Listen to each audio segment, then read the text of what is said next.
दोस्तों, welcome back to my YouTube channel. मैं गोलू उर्फ नीतीश और आप सभी का स्वागत करता हूं वरदान आर्ट्स क्लास की एक और नए वीडियो में। दोस्तों, आज के इस वीडियो में हम लोग असहयोग आंदोलन 1920 को पढ़ने वाले हैं, जिसे अंग्रेजी में नॉन कॉपरेशन मूवमेंट भी कहा जाता है।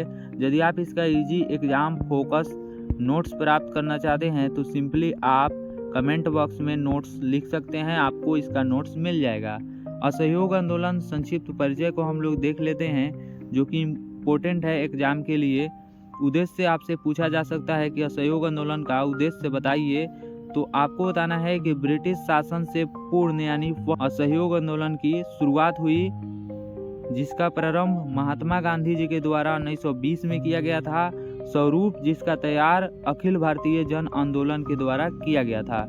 यह पहला जन आंदोलन था। आगे देखिए, एग्जाम पॉइंट हमारा बनता है और एग्जाम पॉइंट ही महत्वपूर्ण है क्योंकि यह एग्जाम के लिए जरूरी है। एग्जाम पॉइंट है, असहयोग आंदोलन गांधी जी के नेतृत्व में पहला जन आंदोलन था, जो कि मैंने ऊपर भी अभी बताया। दूसरा है, आंदोलन के कारण आपसे पूछे जा सकते हैं कि यह पहला जन आंदोलन कैसे बना, क्यों बना। तो आपको यहाँ पर बताना है मेरे दोस्त कि जलियांवाला बाग हत्याकांड में हजारों लोगों की हत्या अंग्रेजों ने कर दी फायरिंग करके। यह कारण पहला कारण है। दूसरा कारण रॉलेट एक्ट यानी बिना किसी वारंट के गिरफ्तार कर लेना। तीसरा, खिलाफत आंदोलन का समर्थन गांधी जी ने किया, क्योंकि खिलाफत आंदोलन अली ब्रदर्स ने चलाया था और यह देश के भलाई के लिए था। ब्रिटिश शासन की दमनकारी नीतियों का विरोध करता था यह आंदोलन और असहयोग आंदोलन भी। तो आगे बढ़ते हैं और धीरे धीरे करके असहयोग आंदोलन की पूरी जानकारी इकट्ठा करते हैं। हिट लाइन है जो एग्जाम में पूछा जा सकता है कि अन्याय के विरुद्ध शांतिपूर्ण प्रदर्शन की शुरुआत किसने की और क्यों की, किस आंदोलन में यह चीज है। तो आपको क्या बताना है, सिंपल असहयोग आंदोलन। तीसरा, कांग्रेस प्रस्ताव 1920 को समझिए कि कांग्रेस अधिवेशन में प्रस्ताव पारित कर दिया गया, जो कि असहयोग आंदोलन के लिए जरूरी था। दूसरा है उपाधियों का त्याग, यानी कि ब्रिटिश जो भी अपना उपाधि बनाए थे और दिए थे हम लोगों को यानी देश के लोगों को, उसे त्याग कर देना है, पूर्णतः त्याग कर देना है। आगे इसका उदाहरण भी मैं दूंगा। सरकारी पदों से इस्तीफा, यानी कि जो भी सरकारी नौकरी कर रहे हैं अपने देश के लोग, उनके सिस्टम में रह गए तो उसे त्याग देना है। अदालतों व विद्यालयों का बहिष्कार, वह भी उनके कानूनी रूप से चल रहा था तो उसे भी बहिष्कार किया उन्होंने। विदेशी वस्तुओं का बहिष्कार, यानी कि विदेश से बने हुए कपड़े का बहिष्कार हुआ और उनके सामानों का बहिष्कार। आगे देखिए, एग्जाम लाइन है, असहयोग आंदोलन का अर्थ होता है कि ब्रिटिश शासन को हर तरह से दूर कर देना, उनके शासन को खत्म कर देना। आगे देखिए, आंदोलन की शुरुआत का प्रतीक है गांधी जी के द्वारा कैसरे हिंद पदक लौटाया गया। नैतिक विरोध का यह प्रतीक है जो जनता को जागरूक करती है।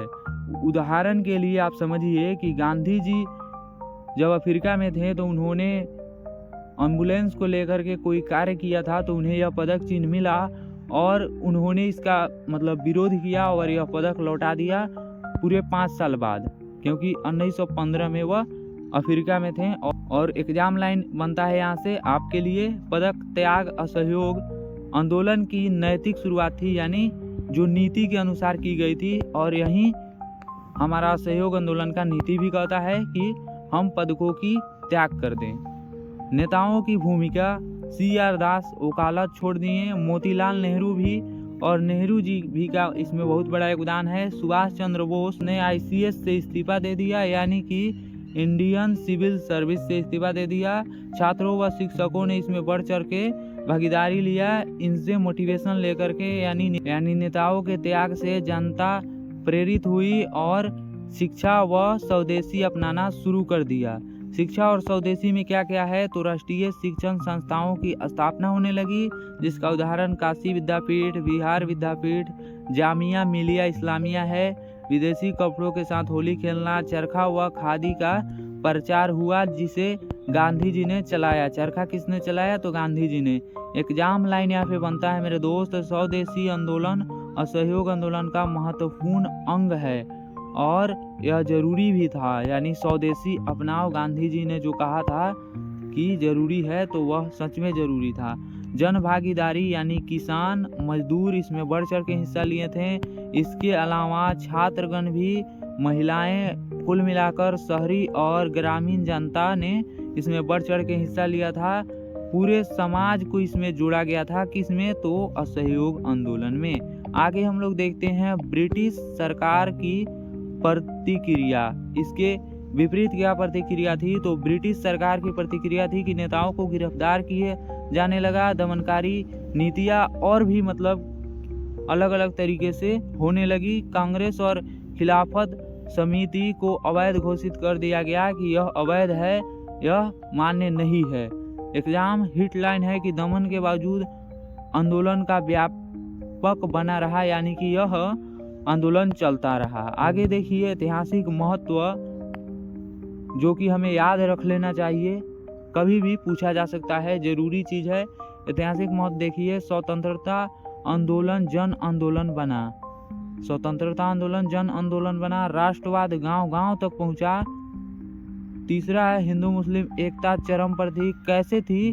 तो देखिए जब मुस्लिम लीग की स्थापना 1907 में हुई थी, उसके बाद जो हिंदू कम्युनिटी जो थी वह कि अपना क्रांति करने लगी। उनके देखा देखी, जो कि गांधी जी ने इसमें नींव को डाला था असहयोग आंदोलन करा के। ब्रिटिश शासन की नींव को असहयोग आंदोलन ने पूरी तरह हिला दिया था। मुस्लिम लीग की स्थापना कई जगह 1906 भी बताया जाता है, जो कि मेरे हिसाब से सही हो सकता है। आगे देखिए क्विक रिवीजन एक लाइन में करके हम लोग संभावित परीक्षा प्रश्न को भी देख लेते हैं। क्विक रिवीजन में कहता है सिंपल एक लाइन में, असहयोग का मतलब हुआ अहिंसा, यानी हिंसा से दूर। हिंसा का मतलब मैंने कल समझा दिया था पूरे डिटेल में, और गांधी जी के बारे में भी बताया था, गांधी युग में क्या क्या हुआ था। शुरुआती दौर को मैंने बताया था। बहिष्कार यानी कि विदेशी नीतियों का बहिष्कार, विदेशी कपड़ों का बहिष्कार, उनके पदकों का बहिष्कार, यह जन आंदोलन बना। संभावित प्रश्न जो परीक्षा में पूछे जा सकते हैं, असहयोग आंदोलन क्या था, जो कि मैंने ऊपर बता दिया है। कौन शुरू किया, क्यों किया, इसका स्वरूप किसने तैयार किया, इसके फायदे क्या हैं, उद्देश्य क्या थे, असहयोग आंदोलन का महत्व क्या है, जो कि ऐतिहासिक महत्व मैंने अभी अभी आपको याद करवाया। असहयोग आंदोलन जन आंदोलन क्यों बना, क्योंकि आपको इसके बाद लिख देना है जो मैंने यहाँ पर पढ़ा दिया है। तो उम्मीद नहीं, पूरा विश्वास है कि आपको वीडियो अच्छा लगा होगा। वीडियो यदि पसंद आए तो वीडियो को लाइक करके शेयर कर दीजिए, कोई कमेंट करना है कर दीजिए। मिलते हैं किसी अन्य वीडियो में, तब तक के लिए जय हिंद, जय भारत एंड वंदे मातरम।